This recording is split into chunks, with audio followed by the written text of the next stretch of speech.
Y'all ready? All right. Appreciate y'all being here to cover our program. Really happy for our seniors to win on senior day. Not our best football sometimes, but in this league you're going to have to win some hard-fought games that maybe aren't the prettiest. You know, for a long time, that program we just played really ran this league for several years. I mean, Louisiana Lafayette, I don't know, 18, 19, 20 was kind of the class of the league. I think 21 too, for that matter. But you know, I told our guys that were seniors today, Reddy Stewart, and a lot of those guys, I looked in the front row in our team room, and the older guys sit to the front. In 2019, that team beat us 53-3 when those guys were freshmen. And then in 21, they beat us 35-21. And then last year, you know, really they kicked our butts for 3 quarters, and we just kind of pulled out a miracle in the fourth quarter. We scored the last play of the third quarter, and then last year, and then had a flurry in the fourth quarter. And then this year really didn't play very good early, but I think at times showed what we're capable of. And to show the growth that this program has made against a really quality team. And they got great players, man. That O-line's really good.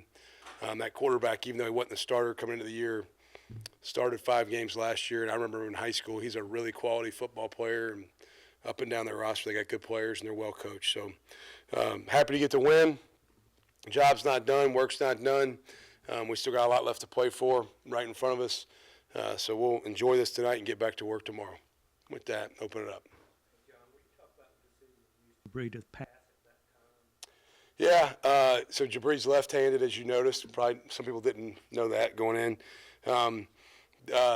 I tell you, we got some other guys. I'm not going to name names, but they can throw it maybe better than him. That we might need to bust some more trick plays out. But yeah, I just felt like that was a opportunity to hit a shot play. Good, it was a good call by our offensive staff. Coach Craddock and those guys did a nice job of feeling that. You know, they had just hit a trick play on us the drive before, and we were on the headset kind of going, hey, we got a couple of trick plays too. Don't be afraid to unload them, you know. And so you don't want to go down and not use all your ammunition. So we were able to pull that out at that time and had a big play. There was a heck of a catch. You know, that was throw was probably a little late, not the best throw he's made on that. I think Devontae Ross had that catch right, and that was a fantastic catch by Devontae. Coach, really haven't had a few of these games this season. I think JMU is the last one that's really been down to the fourth quarter. How important is it for you guys to have one of these games, though, maybe later down the line when you guys are in a bowl game or maybe the Sun Belt Conference Championship game in a couple weeks? Yeah, I've had a lot less stress the last few weeks until this one. Last year I felt like every game was like that. And I think we won 12 games last year. I think 9 of them felt like that, right? This year our margin of victory has been a lot bigger. I've probably been drinking less because of it. And this kind of performance will make me drink a little more. But they put a lot of stress on you tonight. I was like, come on, guys, we can play better than this. So today's win marks 22 records since you guys lost that heartbreaker last season at App State, 9-game win streak as well. What can you say that's went into all this success over the last couple of years, especially with all those seniors leaving in between the years? yeah, don't try to get me to be emotional, man. These kids.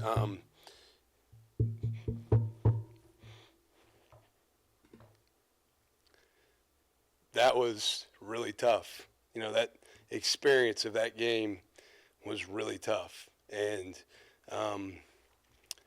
it was heart-wrenching and heartbreaking and gut-wrenching and whatever you want to say. That was one of the most just tough losses ever I've been through. And to see our young men make a decision that they were just going to keep showing up and keep being their best. And I told them all tonight, man, after the game, I'm just grateful they let us coach them. And it's hard to be resilient, you know, when things don't go your way like they did last year in that game. And for our guys to have the response that they've had and to go on the run that they've gone on, man, it's a testament to the culture of the locker room. Like, that's not coaching, man. That's just our players got great character, great competitive character. They love each other. They fought for each other. And when things maybe didn't go their way at that game, I think collectively a decision was made, you know, and they've, man, just I can very vividly remember that locker room, and their response to that moment will be something that I think has changed me as a coach, because there's nothing you can't overcome, and these guys have overcome so much, and man, it's been fun to watch them respond. It's their response. Coach, Gunnar Watson has 13 passing TDs in the past 4 games. He had 14, all last season. What has it been like to, to see his improvement, here in his senior season? Yeah, well, Gunnar, and I'd say this a lot, but I feel the need to stick up for him at times. I think Gunnar, maybe it's always easy for everybody to question the starting quarterback. You know what I mean? Everybody wants to cheer for the backup to get in, and I think he's maybe the toughest guy I've ever been around at that position, and I mean that. I've been around some tough ones. I mean, Will Levis at Kentucky was tough, but Gunnar is as tough as any quarterback I've ever been around, mentally and physically. He's a great teammate. He's a phenomenal. What he's become in the last year is a phenomenal leader. When we first got here, I think he was probably a college kid playing football, and now I think he's a football player going to college. And he's kind of grown as a man. And a year ago this time, he would come in and watch a little extra tape.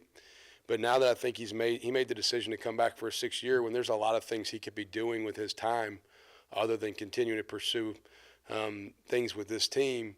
Man, Monday through Thursday, you don't see it, but I walk out of the staff meeting room or the offensive room, and I'll walk down the hallway, and I'll be in Coach Craddock's office at 8:30 in the morning. And then I'll come downstairs to do something, and it'll be 10:30 or 11. He's still in the same spot watching film. Well, when you prepare like a pro, your play elevates, and he is committed so much to his craft. All the good stuff that comes his way he deserves, because he's worked very hard. And I think he would tell you it's a whole heck of a lot easier to play quarterback when your O-line will play better and your receivers play better and the people around you play better. It's a lot easier to play quarterback. I think early in the year we didn't do a great job of protecting the passer. I think we've done a lot nicer job of protecting the quarterback in the throw game at the line of scrimmage, which has helped him play better. So. Coach, I got a couple. I feel like it's an every week thing with Chris Lewis making another spectacular catch. Just kind of talk about how important, once again, he's been to this team and the big moments and the being able to reel in those big catches for you guys. Yeah, he always finds a way, right? He had 3 for 37 tonight, so it wasn't the craziest stat line. That touchdown catch on the other corner away from our sideline is kind of like the one we had a few weeks ago here on Thursday night. Almost. Man, if you don't, I tell Gunnar all the time, you don't know what to do, just throw it up to C. Lou. Give him a shot. 50-50 balls are more like 75-25 when you throw them his direction. And to be honest, I think I'm not attacking the officials. I think he's been officiated a little bit differently too. Just because he's big doesn't mean you should be able to drape all over him. You still have to play the game within the rules of the game. And so I think there's some times where he didn't even get the benefit of the doubt of getting the game called fairly his way because he is so big.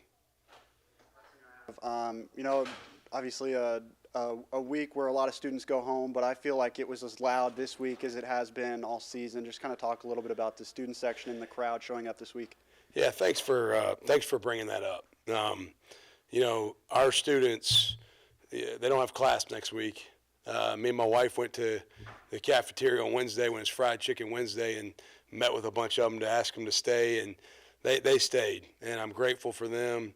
We've got a tremendous student body. The Sound of the South does a great job. Our cheerleaders, et cetera, everybody involved. But our student body, I love them because they care about football. And there's certain places that certain places likes football. Troy loves it, and our student body loves it. And I do not take their support for granted at all, and they're outstanding. Hey, Coach. Javon Solomon ties the record with 4 sacks last week, 3 sacks in the first half tonight, 2 sacks on one drive before you guys end up going up a touchdown. I mean, just talk about the impact that he's had and just his performances recently. Well, one of the best people I've ever been around. Clearly a fantastic football player, a better person. And, those poor offensive tackles, when they line up across from him, I think bud, you got no shot right here. And I think he thinks that too. He's one of the hardest workers. You know, I can't tell you the number of times he'll be in the weight room in the off season on his own at 8 o'clock or 9 o'clock at night. And it's like, what is this dude doing here?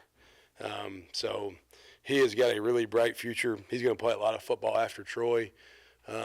Whoever gets to coach him one day is going to, after this, is going to be a really fortunate person because he's a fun guy to coach. He's easy to coach. He takes coaching. He loves correction. He loves how can I get better. He works his tail off. He's very talented, but he works his tail off.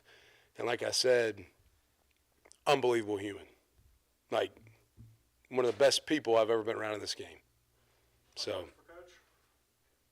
With a win next week against Southern Miss, you guys will be able to host the Sun Belt for the second straight year, possibly to win it again.